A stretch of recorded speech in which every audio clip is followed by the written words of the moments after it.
Mi nombre es Olmo Figueredo y soy productor de cine, y hoy tengo el enorme placer de presentarles a una figura clave en el desarrollo de la industria audiovisual, cinematográfica y televisiva de nuestro país. Hablo de Carlos Rosado Cobian. Carlos nació en el año 1951, espero que no te importa que hable de tu edad porque estás estupendo, Carlos. Cumplo 74 el 16 de este mes, o sea que para que hagáis una idea. Pues nació en Málaga en el año 51 y, bueno, licenciado en Derecho, especializado en Derecho Audiovisual y Propiedad Intelectual. Y, Carlos, tu trayectoria realmente ha estado muy vinculada al desarrollo de la industria cinematográfica, audiovisual y televisiva de nuestro país. Carlos en el año 1988 ya fundó la Andalucía Film Commission y ha sido presidente desde entonces, y posteriormente en el año 2001 fundó la Spain Film Commission.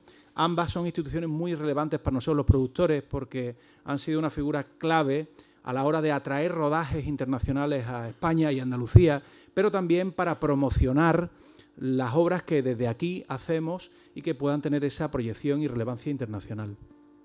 Pero no solamente ha estado ligado a la Andalucía Film Commission o la Spain Film Commission, que Carlos también ha sido representante español en la Asociación Internacional de Film Commissions.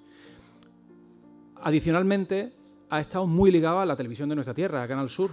Ha sido secretario general de la RTVA, ha sido también miembro del Consejo de Administración de la RTVA y además fundó y presidió la Fundación Audiovisual de Andalucía.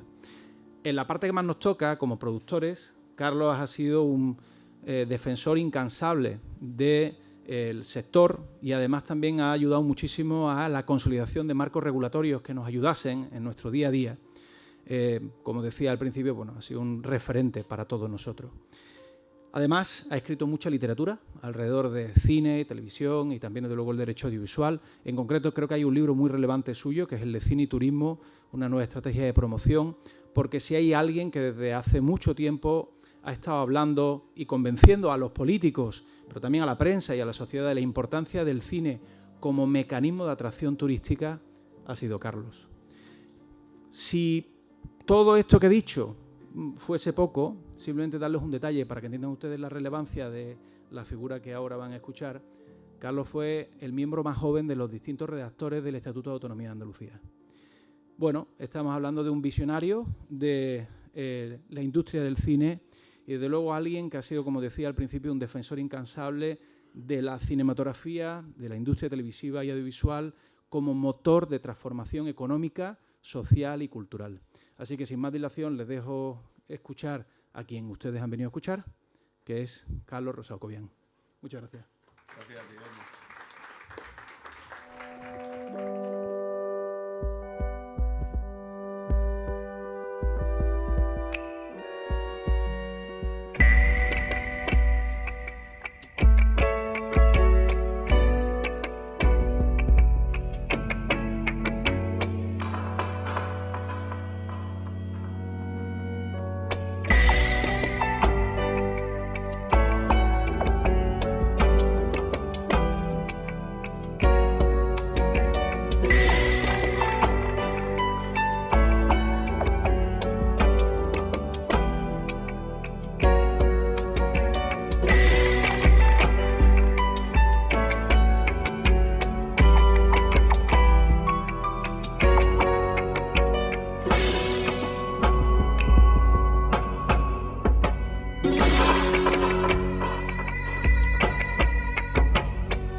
Y es tan personal porque me remonta a mi infancia.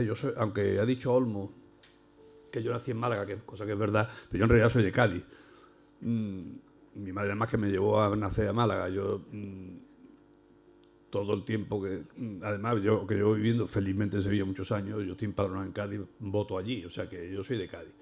Y en pleno franquismo, siendo yo un chaval, un niño, ¿no?, se estrenó en Cádiz la película El puente sobre el río Kwai, que no sé si recordaréis, de David Lean, peliculón. Y yo no sabía que aquella película me iba a influir tanto, como luego al cabo del tiempo he acabado comprendiendo cómo fue que me influyó, ¿no? Y efectivamente dentro de la historia, que es una historia potentísima, ¿no? Recordaréis ese coronel inglés, Nicholson, creo recordar, que le valió a Guinness un Oscar. Por cierto, a los dos guionistas le negaron el Oscar porque fueron represaliados por McCarthy, la famosa oleada ultraderechista norteamericana, y cuando la Academia les quiso recompensar, la habían palmado los dos. Pero bueno, a lo que vamos. La película se desarrolla en la guerra de Birmania y es un batallón, como sabéis, de ingleses presos por los japoneses, ¿no? Y toda la historia es del coronel que construye ese puente por el que tiene que pasar un tren que conduce tropas que se van a usar para vencer a los ingleses. El propio inglés, en ese prurito de hacer las cosas bien, está defendiendo la correcta construcción del puente, que luego al final él mismo con su cuerpo, como no hago spoiler porque ya lo habéis visto todo, con su cuerpo cae sobre el detonador de la bomba que acaba explotando. Pero bueno, quería deciros que cuando yo vi aquello, me entraron siendo ya os digo, un niño. Esto se estrenó en el año 58, 59 en Cádiz, la película es del 57. A mí me entraron unas ganas enormes de fantasear con aquellos paisajes selváticos de la película, que simula que es Birmania, en realidad se grabó en Ceilán, se rodó en Ceilán, en Sri Lanka. Y yo no sabía cuánto me iba a llevar en esos retruécanos que monta la vida, a que mucho tiempo después acabé yendo al sitio y acabé viviendo en ese lugar una especie de epifanía, recordando la película y recordando mi propia infancia.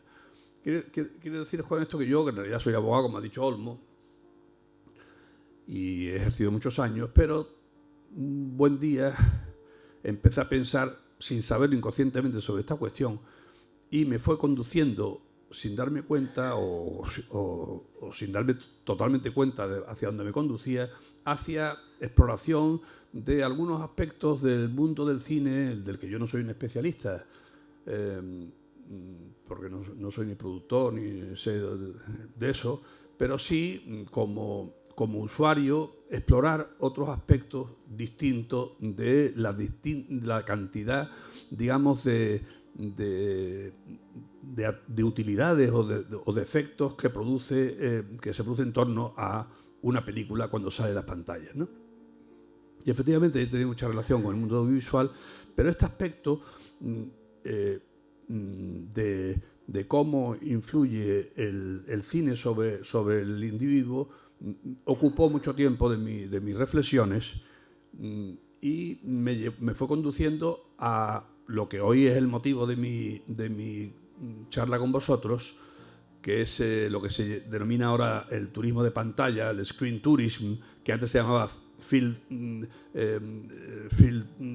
tourism. En fin, ha ido evolucionando. Ahora se habla en términos más genéricos porque estábamos hablando de cualquier tipo de pantalla con la que uno tiene acceso a cualquier imagen que le evoca un deseo de conocimiento del medio. Por eso empezaba esta charla mía con esta foto, ¿no? Esta foto con esos personajes que aparecen ahí es inidentificable, pero en cuanto que pasas y acercas la cámara, ya no hay que explicar más. Estamos hablando del Señor de los Anillos, y en cuanto que te pones a buscar, sabes que esos paisajes se corresponden con Nueva Zelanda, que es donde se rodó. Por tanto, el cine, el audiovisual, introduce a la realidad en otra dimensión, pero te vincula la realidad y la ficción de tal forma que se fortalece la ficción, pero también se le da una dimensión nueva, atractiva a la realidad, porque vincula la realidad con un fenómeno, digamos, de carácter sensorial, que es la evocación de un paisaje vinculado a una historia. Por eso el cine tiene ese poder de enorme influencia social, que no solamente no se ha perdido, sino que cada vez es más intenso y más diverso. Y es una obviedad, pero permitidme que os lo diga, que es una fuente de conocimiento extraordinaria para el individuo y tiene una proyección extraordinaria de impacto de cualquier imagen que aparece en una obra audiovisual sobre el individuo, de tal forma que cada vez que aparece una escenografía en una película o en una serie, incluso en un spot publicitario, es como si estuviéramos ante una especie de folleto virtual en donde con muchísima mayor capacidad de influencia que la publicidad convencional, porque lo ve mucho más gente, porque tiene una mayor capacidad de persistencia en la memoria, en la medida en que ahora mismo, en este instante que estamos, hay en algún lugar del mundo, en alguna plataforma, alguna red, donde se está proyectando una película determinada que está evocando un lugar de cualquier sitio. Y lo más importante es precisamente que una película establece un vínculo emocional con el espectador, que hace que el paisaje sea un personaje más. El paisaje, la escenografía, es un personaje más, mudo, pero su capacidad visual establece ese vínculo que hace que, es un tópico, pero un tópico que responde a la realidad, que cuando llegas a Nueva York y ves cualquier lugar de Nueva York, tengas la sensación de que ya lo conocías, y si no, te entran las ganas de ir exactamente al lugar donde se rodó aquella escena, aquella película que te gustó. Por lo tanto, este vínculo emocional es el que hace que el cine se convierta en un instrumento de enorme potencialidad como difusor del territorio, que es en última instancia de lo que estamos hoy hablando. Os pongo aquí unas cuantas películas, en fin, para aligerar un poco mi intervención de las que se han rodado en Andalucía, que es en torno a lo que en cierta medida también gira mi intervención, en la medida en que, dando un paso atrás en este razonamiento, es verdad lo que ha dicho Olmo antes, que yo me he dedicado a esto hace muchos años y he sido presidente de mi organización, que es una organización que se dedica a la promoción del territorio como lugar de rodaje en España, pero yo no me importa reconocer aquí que soy un andaluz muy chauvinista o dicho de una forma mucho más complaciente, pues tengo una alta estima de andaluz y en ningún momento he dejado de lado esta condición de andaluz en donde quiera que he ido. Por lo tanto,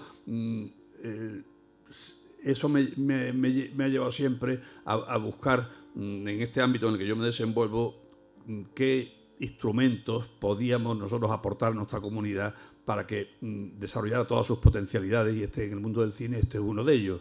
Y es verdad, formo parte de esa estirpe de gente que se ha preocupado no tanto de obtener objetivo de carácter personal como objetivo de carácter colectivo. Es decir, ¿qué puedo hacer yo por mi tierra para que sea difundida correctamente y sea conocida o que sea reconocida por los espectadores? Por ejemplo, en cuanto al tema del reconocimiento, he ido a montones de sitios a dar una charla parecida a esta, con un resultado de público menos exigente que este, pero en donde he descubierto a gente, películas que se habían rodado en Andalucía que desconocían que lo habían sido, ¿no? Probablemente la más emblemática sea Lores de Arabia, que es una de mis películas preferidas, y que, modestia aparte, soy un experto en lo que hablo, porque le he dedicado muchas horas a identificar uno por uno los lugares diversísimos de rodaje de esta película. Todo el mundo la identifica con el Wadi Rum de Jordania, donde se desarrolla parte de las escenas de desierto, pero en el metraje de la película, que es muy largo, tiene una parte muy reducida comparado con el resto de las localizaciones, que son todas en España, básicamente en Sevilla y algunas más en Almería. De tal forma que luego he ido identificando uno por uno sitios que aún existen, afortunadamente, en nuestra ciudad, incluso desmintiendo algunas ficciones que había, que atribuía el rodaje en un sitio que no había sido. Por ejemplo, hay una escena de la película en donde está reunido Lores con el general Allenby, un asesor, están en un patio. Siempre se ha atribuido al patio de Alfonso XIII. Incluso aparece en algún libro. Al final, mirando los fotogramas uno a uno con un cuentahilo, acabé convencido y convenciendo de que no se había rodado ahí, sino en el patio de Capitanía, en la Plaza de España. Curiosamente, los que hayáis visitado la Capitanía, si no, os lo recomiendo, y aunque la hayáis visitado una vez más con esta mirada nueva que yo os aporto, veréis que la parte de arriba del patio tiene un cerramiento de hierro. Ese lo pagó el productor de la película, y ahí sigue, 60 años después, creo que tiene ya casi la película. Y curiosamente, uno de los militares que tan amablemente te acompaña cuando vas a verla me contó que la famosa mesa de billar de la sala de oficiales del ejército inglés, que se rueda en una de las dependencias de la Capitanía, todavía está allí y está en las dependencias particulares del que antes se llamaba Capitán General y ahora se llamará como se llame, de la región militar. Y ahí sigue la mesa de billar, ¿no? Por lo tanto, está tan integrado todo este tipo de escenografía en la realidad, que basta con que tú le expliques esto a cualquier espectador para que inmediatamente le evoque las ganas de acudir a la Plaza de España, a subir las escaleras en las que sube Peter O'Toole con su asistente árabe. Y ahora mismo hay alguien en la Plaza de España que está dando el mismo paseo que la reina Amidala por el primer tramo de pasillo de la Plaza de España. Por lo tanto, esa confusión entre la realidad y la ficción no hace más que fortalecer la importancia, la trascendencia y el impacto sobre el espectador de la realidad cuando está tamizada por la visión de una ficción audiovisual como es el cine. Os decía, en fin, películas que se han rodado aquí hay un montón. La Peste, la serie, que da una visión de Sevilla muy particular. Éxodus. Éxodus no se ha rodado en Sevilla, aunque venían buscando el Nilo. Y al final, para que veáis la magia del cine, el Nilo está rodado en Fuerteventura, y en la playa es como si fuera la margen derecha del río Nilo, ¿no? Donde se produce una de las escenas, aunque la mayoría de las escenas más importantes se han rodado en Almería.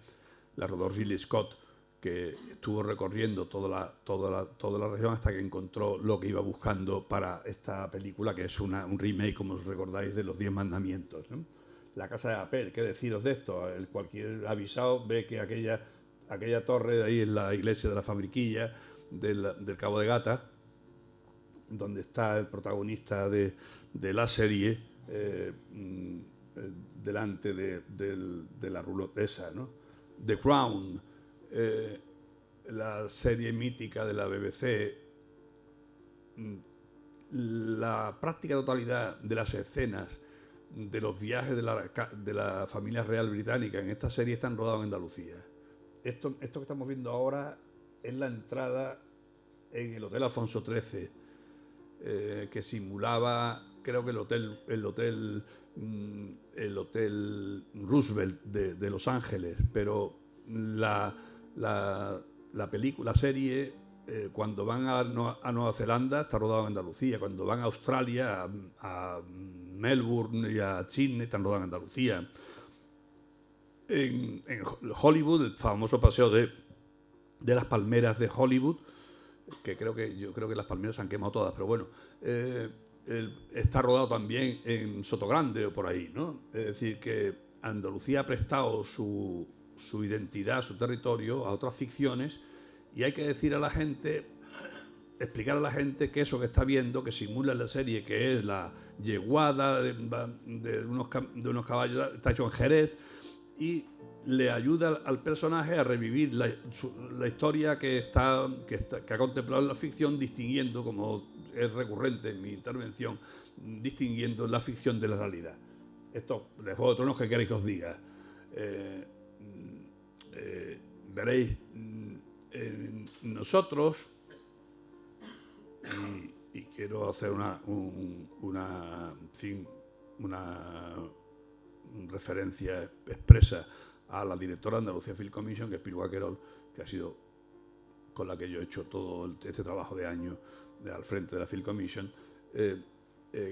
Convencimos a los productores de Juego de Tronos que venían a Andalucía a rodar. Ellos iban buscando el reino de Dorne, que era el único que no había salido en la serie anterior, era la quinta temporada, pero Piluca, que es muy persistente, les convenció. Ellos llegaron en avión a Málaga y les convenció para que vieran más cosas, además de lo que ellos iban buscando: un jardín, un palacio. Estuvieron en Córdoba viendo el Palacio de los Reyes Cristianos y algún otro jardín más, pero se quedaron, como ya sabéis, con el Alcázar.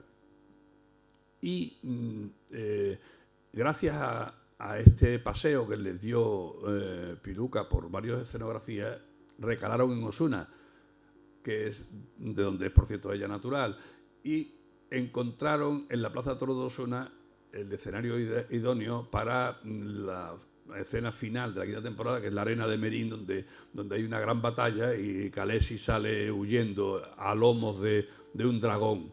Yo estaba allí cuando se rodó, y la actriz Emilia Clarke, en esta escena, que es tan impresionante vista en la serie, se monta en un tractor verde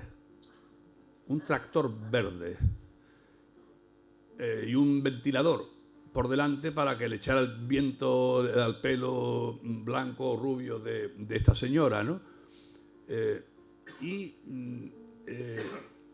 Se ve la Plaza de Toros de Osuna con el cambio digital, la transformación digital, con 3 plantas más, pero desde que explicamos que dónde se había rodado, que por otra parte hay un club de fan mundial detrás de Juego de Tronos, como sabéis, desde que explicamos esto, el Ayuntamiento de Osuna empezó a tomar medidas para continuar el impacto que había tenido la serie en la ciudad, y ahí hay una especie de pequeño museo y la gente va en peregrinación a ver a la Plaza de Toros, y ya que está allí, pues a pasear por la ciudad. Es realmente una experiencia que en fin, en cierta medida justifica mi vocación con esto. Y recuerdo que momentos antes de salir la actriz, la Khaleesi, a escena, aquello, no hay nada más pesado que un rodaje, como bien sabéis, ¿no? Es una cosa lentísima, hay que tener mucha vocación para aguantar un rodaje, ¿no? Si os gusta el cine, no vayáis a los rodajes, salvo que seáis profesionales. Pero en fin, el caso es que, a lo que vamos, estaba yo deambulando por por los pasillos, que no sé cómo se llaman en terminología taurina, esos pasillos interiores que hay en la Plaza de Toros, y de repente en una esquinita, una especie de corralito, estaba la actriz ya vestida de blanco, con la peluca blanca esa, unos minutos antes de salir, ¿no? Y mi intención inicial de pedirle una foto, que es lo típico que hace uno cuando se encuentra con alguien conocido de este tipo, se me frenó en seco cuando la vi y la miré y realmente ya la vi transformada en la Khaleesi y no me atreví ni a acercarme. Ya estaba ella metida en el personaje y yo mismo también estaba metido en el personaje y sentí esa realidad paralela que se produce cuando ya distingues la ficción de la realidad. Y esa experiencia personal, que fue muy iniciática para mí, me evidenció ese poder transformador que tiene el cine y por qué había visto a la actriz antes tomando café y me pareció una actriz, pues en fin, muy graciosa y muy mona, hasta que la vi vestida y ya no me pareció una actriz, me pareció la reina a punto de montarse en el dragón, que ya ni siquiera el tractor verde me parecía un tractor, sino que sabía que estaba montándose en uno de sus dragones. Bueno, estos son datos. En fin, aunque como está ahí escrito, me ahorro yo reinterpretarlo. Realmente, en fin, aunque se me va un poco la cabeza hacia anécdotas de esta historia, estamos hablando de un tema serio. En la medida en que el rodaje de una película, de una serie, de cualquier tipo de obra audiovisual, deja en el territorio un impacto económico muy importante y es un impacto económico no solamente que se reduce al momento del rodaje, sino que después tiene un efecto multiplicador que permanece en el tiempo cuando tú adoptas las estrategias adecuadas para rentabilizarlo. Recuerdo, por cierto, que cuando captamos el Juego de Tronos aquí, le planteé al ayuntamiento hacer un centro de interpretación de Juego de Tronos, que en otros sitios lo han hecho. Yo conocía el de vais a Belfast, y vais a Irlanda del Norte y hay todo una panoplia de posibilidades que te ofrece el organismo de turismo de la zona para recorrer. Te dan incluso un carnet con las 7 puertas o 9, no me acuerdo cuántas eran, para que tú vayas recorriendo todas las escenografías de Irlanda del Norte. Bueno, pues yo les planteé aquí, y fue una pena que no hubo ocasión, porque ya, en fin, hubo cambios y tal, pero un centro de interpretación es una forma de que el territorio ayude al espectador a revivir la experiencia de la evocación que tiene la aparición de determinadas escenografías en la serie. Ello, no obstante, el Alcázar de Sevilla, que es, no tengo que, en fin, decir que es el monumento más visitado y la enorme, en fin, afluencia que hay diaria, ¿no? Pero los profesionales, los responsables del Alcázar observaron 2 fenómenos posteriores al Juego de Tronos, que son un incremento de las visitas y 2, un rejuvenecimiento de la edad media de los que acuden.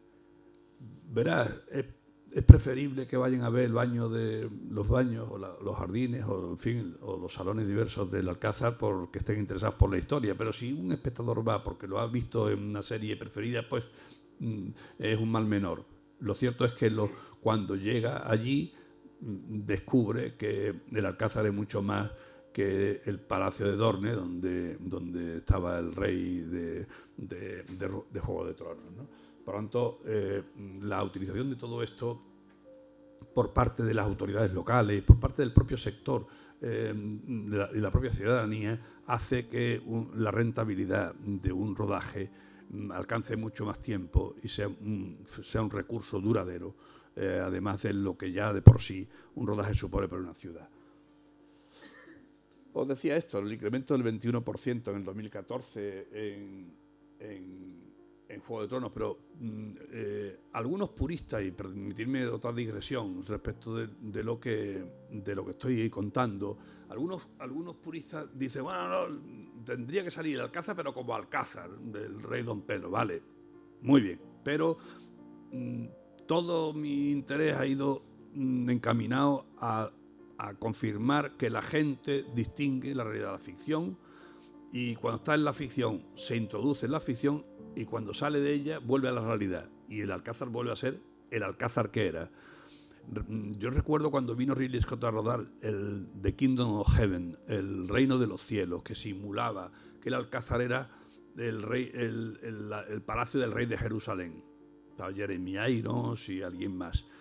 El patio de las doncellas se acababa de poner a la luz, y Ridley Scott tuvo que taparlo todo aquello para la escena de la película, ¿no? Yo me gané, por cierto, una bronca porque hice una foto con mi móvil, que luego la he usado en el libro del que he hecho referencia a Olmo. Como me gané otra bronca también en Osuna por lo mismo, pero bueno, son ajes del oficio. Lo que os decía es que la película, las negociaciones con el ayuntamiento, que fueron muy arduas, pasa con esto y con otras muchas, los productores ofrecen no solamente el pago de las tasas correspondientes y tal, algunas se las eximen, pero en muchísimos casos los productores contribuyen al sostenimiento del bien que utilizan, bien contribuyendo a su rehabilitación o alguna cosa. Recuerdo otra película, que no me acuerdo el título en español, se llama The Reckoning, no me acuerdo, yo creo que se ha estrenado aquí. Es una película ambientada en la Edad Media inglesa, agarrados a la silla, y se rodó en Rodalquilar, donde no llueve desde que entraron los romanos. Es una película que era Willem Dafoe y alguien más, los protagonistas, sí. Cox, el que hacía de la película Succession, y alguno más, creo que era Pat Bettany, uno de estos. Bueno, pues en las ruinas de las minas de Rodalquilar montaron una aldea medieval inglesa, lloviendo a mares, y terminaba la película, que es cuando yo fui al rodaje a las 4 de la mañana, un frío espantoso, sale ardiendo todo. Ardiendo de verdad todo, ¿no? Pero cuando llegaron los trailers, las roulottes donde iban los actores y tal, a una explanada, los responsables del REMPA, la red andaluza de espacios protegidos, les dijeron que por ahí no podían entrar porque había una especie endémica que era una especie de jaramago muy valioso, y efectivamente los productores, conscientes de las limitaciones del espacio, construyeron una carreterilla para que pudieran acceder los trailers, en fin, los roulottes, todo esto al espacio de rodaje que se ha quedado allí. Yo he ido otros años muchas más veces, y allí sigue esta carreterilla. Es decir, que no es un bienvenido Mr. Marshall, sino que con la gestión, hago abstracción de que intervinimos muchísimo ahí para convencer a ambas partes de que se llegara a un acuerdo, que con las intervenciones adecuadas se contribuye al respeto del medio ambiente y de generar la integridad de los bienes que se usan, y también se rentabilizan. Yo recuerdo cuando esto no ocurría, perdón, otra digresión, que se llama, todavía nosotros no nos dedicábamos a esto, ¿no? De cuando se rueda la segunda película de Indiana Jones, hay una escena famosa que es cuando va Sean Connery con Harrison Ford por la playa de Mosul, en Almería, y viene una avioneta que los va a matar a los dos, lo va a ametrallar. Y en ese momento Sean Connery, que es el padre de Harrison Ford, abre un paraguas y espanta a unas gaviotas que estaban plácidamente en la playa. Bueno, pues las gaviotas, como sabéis, no son domesticables, o sea, no había gaviotas. En realidad habían traído unas cajas de palomas blancas y las tenían allí. Y había otras palomas de papel maché y tal, pinchadas en el suelo, ¿no? En el plano largo que se ve al principio, ¿no? Bueno, pues efectivamente, cuando Sean Connery abre el paraguas, pues hay un pavo que abre las jaulas y salen todas las palomas, ¿no? Bien, esta es la magia del cine.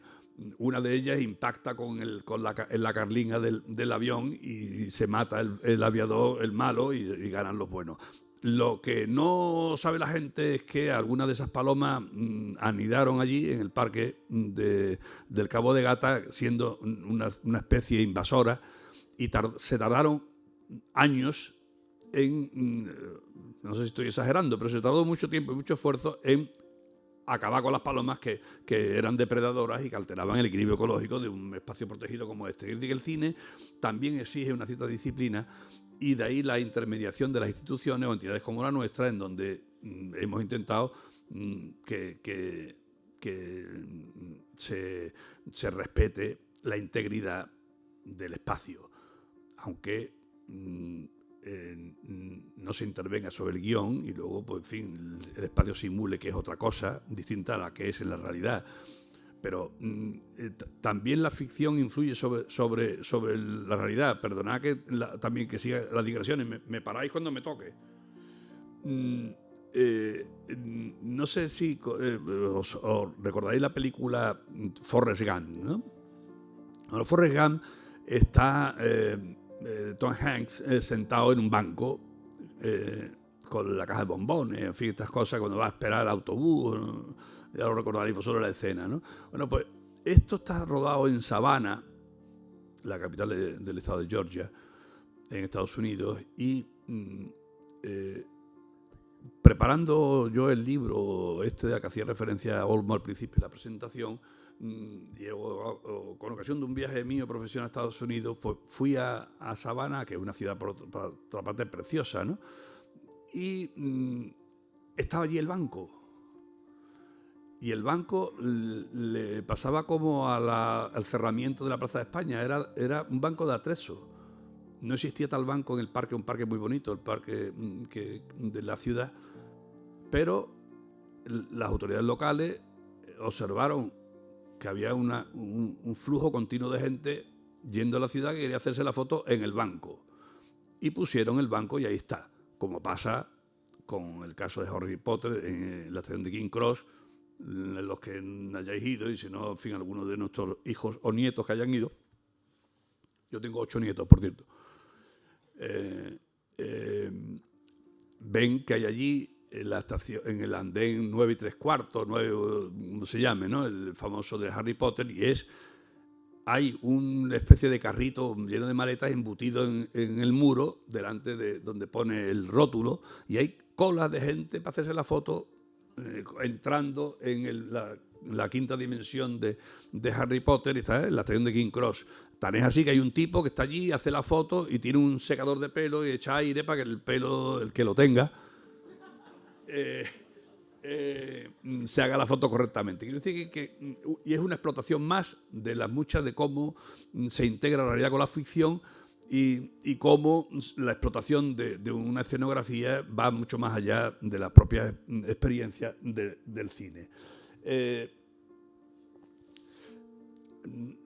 Doy por leído esto, que me ahorra tener que repetiros el impacto que esto ha tenido y cómo influye esto en un segmento especial del nuevo turista, de lo que se llama el turismo de motivaciones, el turismo de experiencias, el turismo de pantalla. Las entidades especialistas en la materia, y vuelvo a los datos áridos de la cuestión, cifran, ahora mismo es una cantidad variable, lógicamente cada año varía, pero hay un indicador medio de unos 80 millones de espectadores en el año, de turistas que van a los sitios, que deciden los sitios donde van, o una vez que están en el sitio van a visitar lo que han visto en su serie o en su película preferida. Y con 3 características de un turista diferente que va determinando un perfil al que hay que darles constantes ofertas nuevas de experiencias. Este perfil nuevo de espectador tiene 3 características. Una, son generalmente